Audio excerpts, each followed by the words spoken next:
A wife is her husband's housemaid. If she disobeys, it's divorce. My husband, Tom, stole my black card and went on a spending spree, taking advantage of me. Taking advantage of the fact that I'm working, they're vacationing abroad. I can't stand being disrespected like this.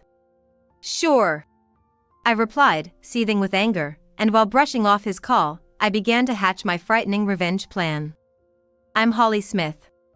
Once a top star in the USA, a former actress who dazzled the world. I even made it to Hollywood, captivating men globally and making headlines overseas. My fame was truly astounding. I left the limelight when I married Tom. He was my ex-manager and aide. He expertly supported me in my globe-trotting career, handling everything from my health to my private life. He's still helping with my current business ventures. Now, we jointly run several fashion stores. I left the limelight 10 years ago, at 21. My decision to retire at the height of my fame created a media stir. Die-hard fans were even showing up at my door. I got flooded with fan mail daily, pleading with me not to quit, and my departure even sparked a societal buzz. Despite numerous baseless rumors and tabloid stories, Tom and I tied the knot in sheer happiness. Everyone around me supported us. Right before retiring, I launched my fashion label, and now Tom works for me. He is in finance while I thrive as a shrewd businesswoman, pushing our models to success. Our life seemed idyllic. But recently, Tom's been acting strangely. He constantly sighs in exhaustion at home, giving me these defeated looks. Tom, what's the deal? You've seemed down. Anything wrong at the office? I knew he was prone to bottling things up. So, in our moments together, I often checked in on him. He's not one to openly share problems, always waiting for me to intuitively step in. Though it could be tiresome, I never begrudged it, as he had handled my complex issues too. My appreciation always trumped any irritation. You know, I'm sick of being the sidekick, always doing what you say. He blurted out unexpectedly, catching me off guard. What's this all about? You've never mentioned anything like this. Tom often lashed out at me with his words. It was a sign of his frustration being misdirected. Tom starts saying things like this when he's swamped with work. He acts tough at work, so he probably has nowhere else to vent. I remember lashing out at him many times when I was an actress. So I understand how he feels. But still, his unexpected words shook me, and I found my voice trembling. I've been holding back. Holly's always busy, and I'm just being supported. Tom may earn more than the average person, but he's still just an employee at our company. I earn more than him. But I never thought it mattered who earned more in a marriage. His words were a shock to me. Even when you come home, you're all about work, hardly paying any attention to me. When we go shopping, you just buy whatever you want. How do you think I feel watching that? Despite appearances, I've been really patient, you know? Why can't you be more considerate? Tom looked at me with dissatisfaction, his lips pursed like a spoiled child. Frankly, his words irritated me. Our household is almost entirely supported by my income. His salary is his to use as he pleases, as I told him. It's my way of thanking him for all the trouble he's gone through and the support he's given me. There were times when he supported me financially during our poorer days. I wanted to repay him for all the times he sacrificed his personal time for me, right up until the day I retired. It hurts to hear such ungrateful words. The clothes and accessories I buy are from the savings I manage. If anything, I'm the one making sacrifices. This thought sparked anger in me. Holly, you're too free. I want more time off, and I want to travel leisurely. The salary's good since joining the company, but there's just no time.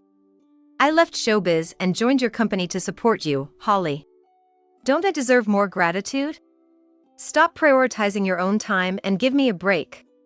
When I retired, he stayed in showbiz, saying he'd continue being a manager. But once my business took off, Tom changed his tune, wanting to support me. If I join the company and stay by your side, Holly, you won't be lonely. I want to be there for you. I wanted to spend time with him, so I let him join. I never asked him to, so why am I being treated this way? Is this life still not enough? Isn't he being too selfish? As I thought this, Tom made a suggestion, as if to add insult to injury. That's it. My parents' 60th is coming up. Can I get some time off for a celebration? That's all I ask. I won't be selfish anymore. But I want 2 weeks off. I want to take them on a trip to Japan. They've never been, and I want to show them the tasty food and beautiful sights. I braced myself for what he might say, but his unexpected request made me blink. And I felt something off. 2 weeks off is nothing big, something he could easily request at work without making such a fuss. Our company is known for being fair. No one would begrudge a leave request, and we're well equipped to handle someone's absence. Yet, he makes a scene and negotiates directly with me. Something's not right. But these are just suspicions. Nothing concrete. I tried to calm my irritation and responded coolly. I'm okay with that, but I can't make it this year. There's a crucial fashion show for the models in my agency, and I also need to prepare for the Paris collection. My schedule just doesn't align. Can you ask if next year would work? I can adjust my schedule then. As a daughter-in-law, it's expected of me to attend my in-laws' 60th birthday celebration. However, our company has 2 big events lined up this year, leaving no room for personal travel. I tried to negotiate a different date, but Tom refused with a smile. It's fine. We'll just have it with my side of the family. I want to spend some quality family time. Being the accountant, my absence for a week won't really disrupt work, right? Tom's words about wanting to spend time just with his family hurt me deeply. His insinuation that I was a nuisance pierced deep into my heart.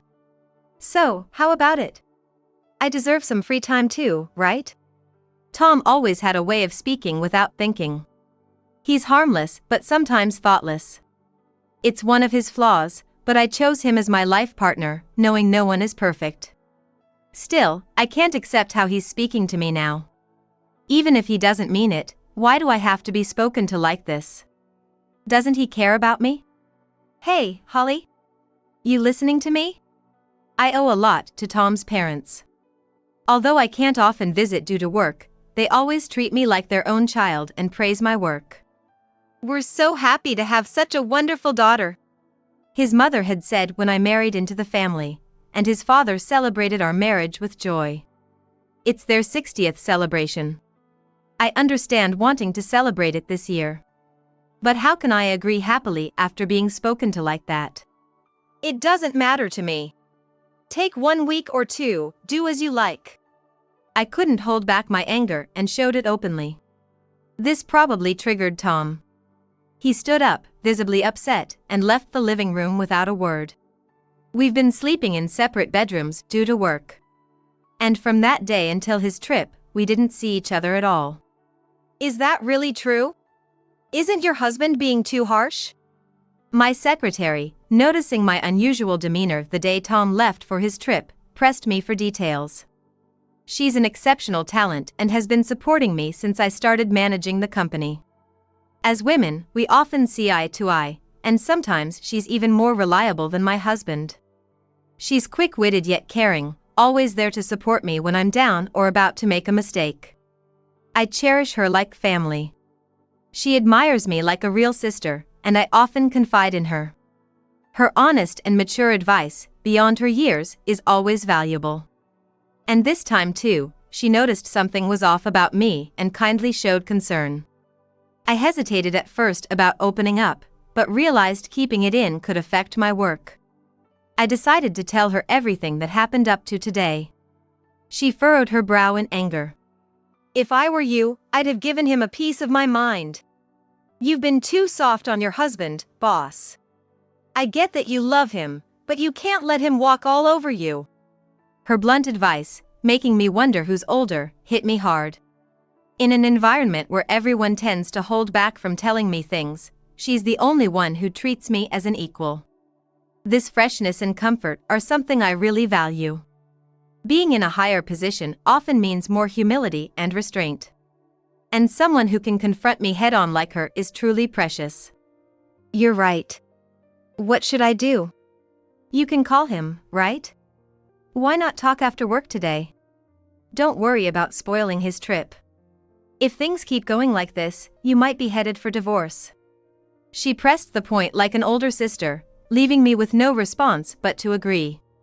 As she suggested, I decided to call him right after work. He's in Japan. There is about a 15-hour time difference from the US. For instance, if it's 5 p.m. here, it's 8 a.m. there. It's about the time they would finish their breakfast. I had sent him an email in advance to let him know I needed to talk, so he should be expecting my call. I called, thinking he'd surely answer, but there was no sign of him picking up. Maybe he's still enjoying himself with everyone. I'll try calling again later. I tried calling every 30 minutes, but still no answer. Worried, I contacted my mother-in-law to check on him. Hello Holly, you must be tired. I'm sorry we went on this trip without you. We told Tom we'd prefer you to be with us, but he insisted. I knew from Tom that his mother used to be a strict educator. But now she's much softer and always shows concern for my busy life. Never mind. We're so busy at the company this year, I couldn't make time. I'll definitely make it up to you next year, okay? Oh, don't worry about it. Just having this wonderful trip as a gift from you is more than enough for us. Her kind words, like smiling, struck me as odd.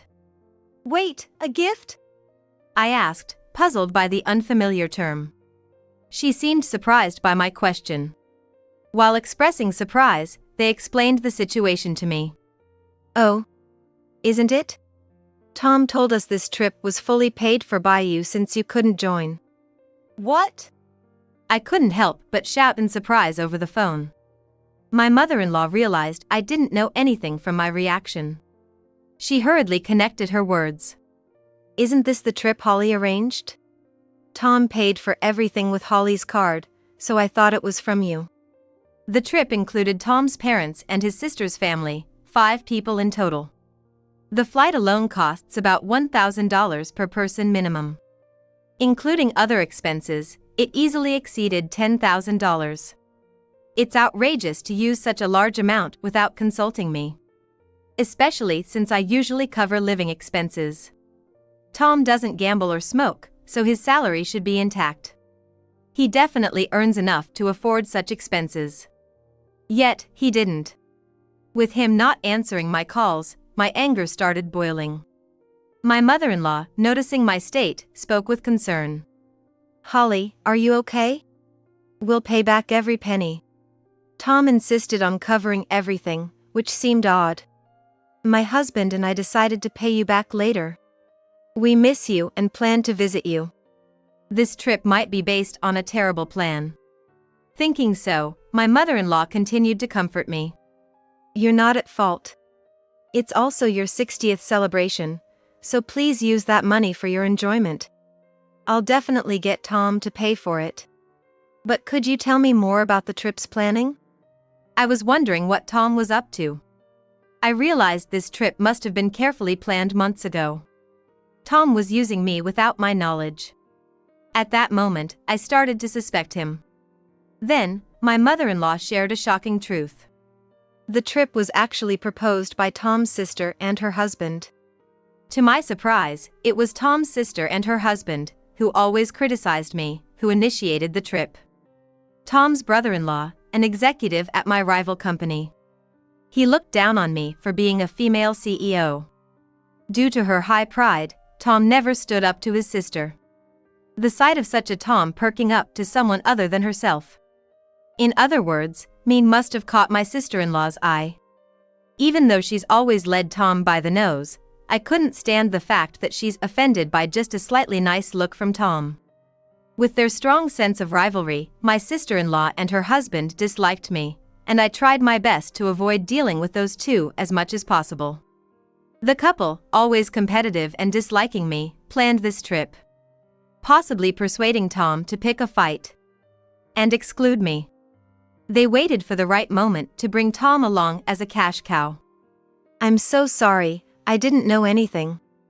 Tom told me you were busy and asked us not to contact you directly. If my unaware in-laws and I were to communicate, it would reveal the plan. It would be potentially causing a rift in our marriage. To prevent this, Tom had to restrict his parents' actions in advance. For my in-laws, who didn't understand how busy I was, Tom's advice was absolute. They decided to follow his words and express their gratitude when they returned. Holly, did you give Tom a card or something? He was paying with a black card I've never seen before. What? My father-in-law must have been listening in, given his hasty tone. He asked me a question that had been on my mind. The moment he mentioned a black card, I checked my safe. The black card he referred to was the company's Vital Black Card. It is an important card used by our company. Accessible only by Tom and me, who knew the safe's password. I never thought Tom would commit such embezzlement, but the card that should have been there was missing. Tom, being in charge of finance, could easily manipulate records. He was misusing company funds. Realizing this, my anger peaked, and I shared the story with my in-laws.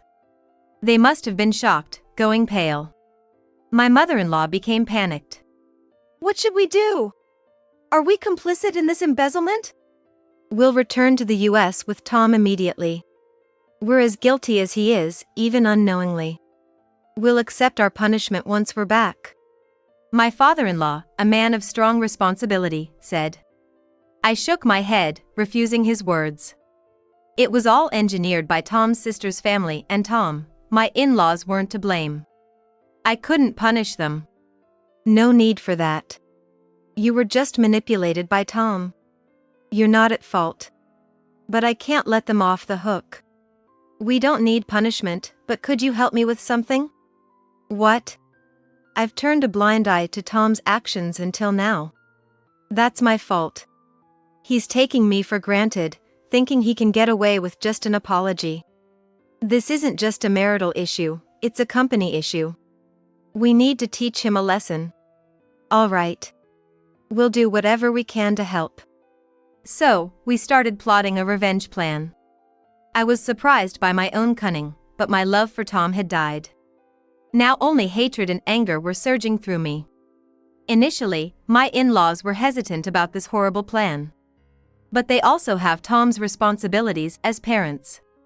And finally, they resolved themselves as parents. They agreed to be my allies. Amidst this meeting, Tom unexpectedly called. I ended the call with my in-laws and answered Tom's. What's up? We're enjoying a family-only trip, so what's this important talk about? Tom's sarcastic tone only fueled my irritation. You took your time calling. Did you go a little wild? Huh? No way. Just having drinks at a nearby bar with Mom and Dad.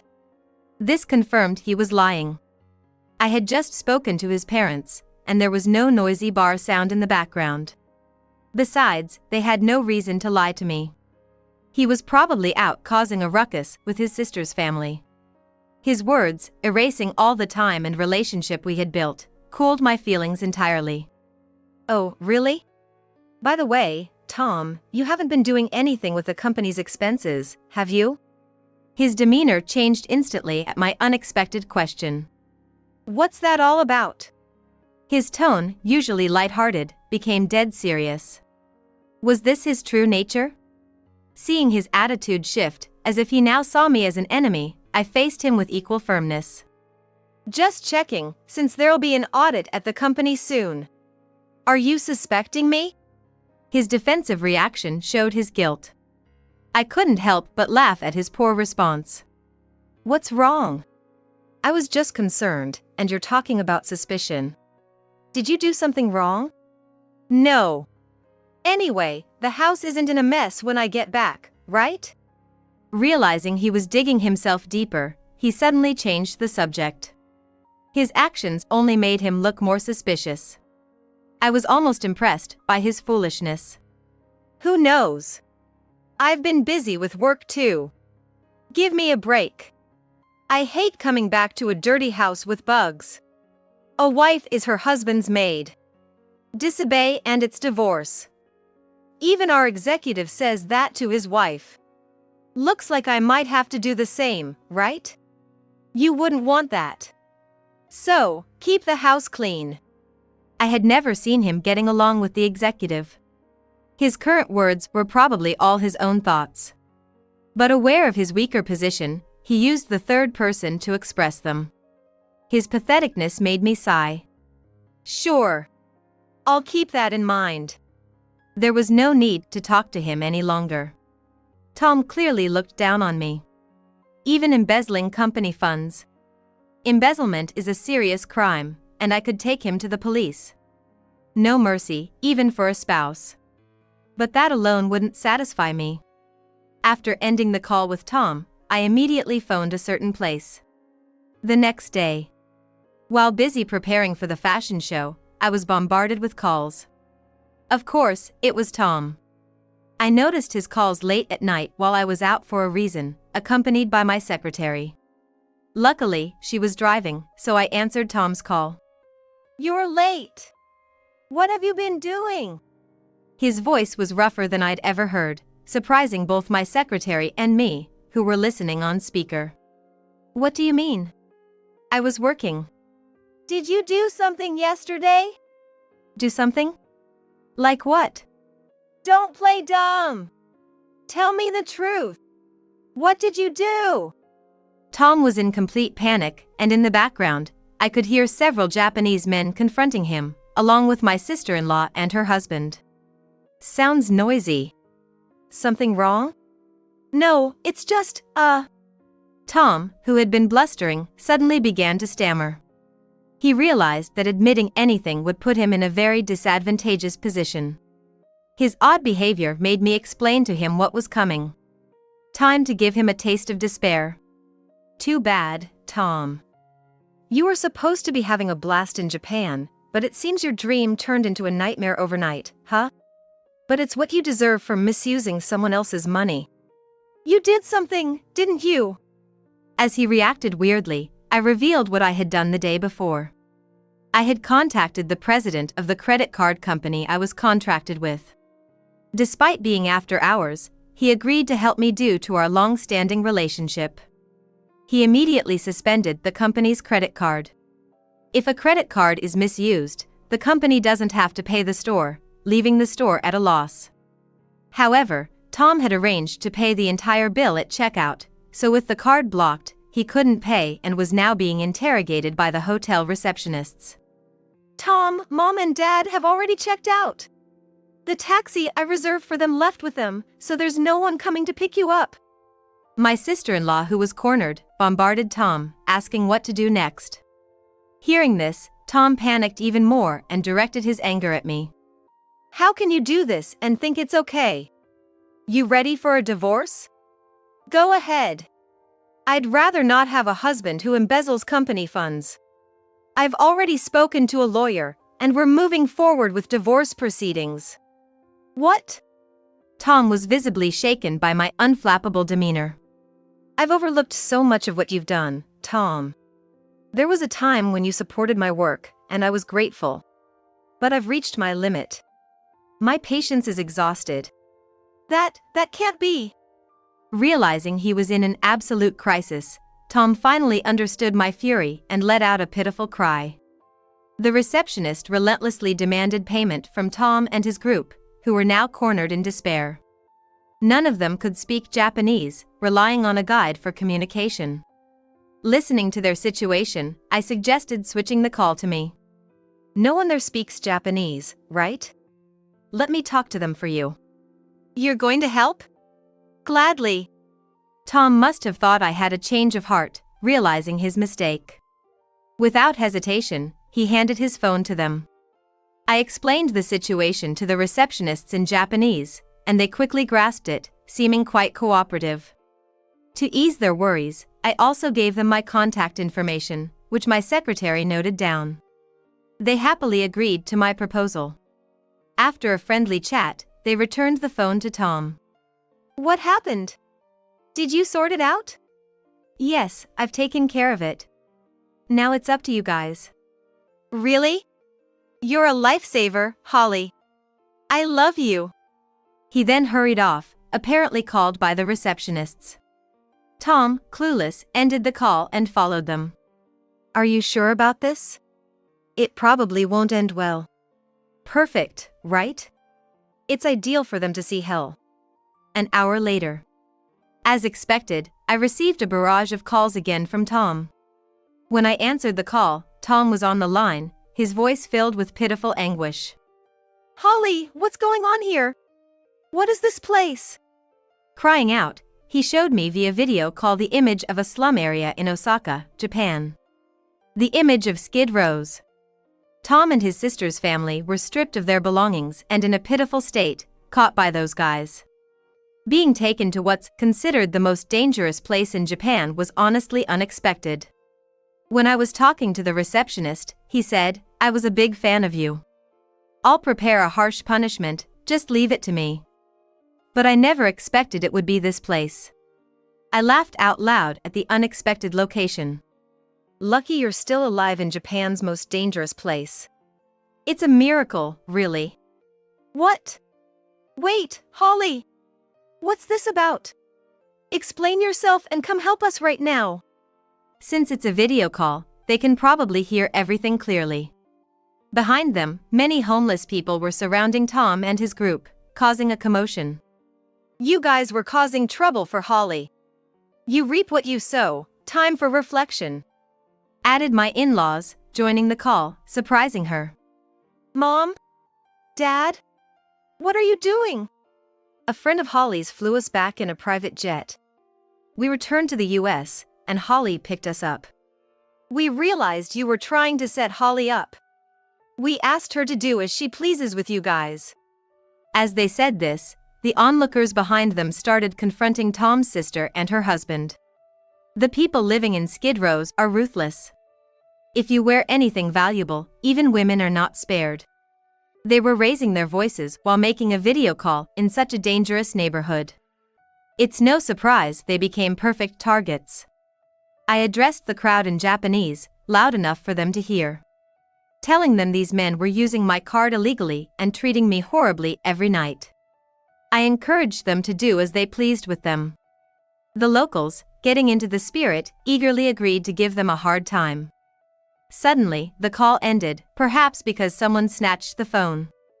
Afterward, Tom and his group lived in the Skid Row, terrorized daily. And used like slaves by the locals, without money to return to the US. They were essentially trapped abroad. I confirmed the subsequent events with the hotel reception. Apparently, an acquaintance of the receptionist is a boss in the Skid Row, and he agreed to take care of Tom and his group in exchange for me treating him to some good liquor next time, assuring me not to worry. The deal was made under the condition that they would be protected from life-threatening situations. In return, I agreed to sing at that hotel for the first time in a long while. In exchange, I later agreed to sing at that hotel, something I hadn't done in a long time. Your live performance video was the only one you ever released when you were active. It's still my treasure. As thanks, come stay at our hotel and sing for us. I'll tell the manager to give you VIP treatment. Following this, I successfully got my revenge on Tom and his group. With the help of the men from the hotel, I also managed to divorce Tom. I felt refreshed and have been enjoying life with my in-laws. Tom's sister and her husband were fired for unexcused absences from work. Their phones were taken by the locals, leaving them without a way to contact anyone. My in-laws explained the situation well, so it didn't become a police matter, and no one seemed to care about them. Thus, my ties with Tom were completely severed. Since then, I've been focusing on work and living a happy life. Occasionally, I call the receptionist to check on Tom and his group. They're still living in hellish conditions, but I don't feel sorry for them. I asked to spare their lives, and I'm enjoying my life to the fullest.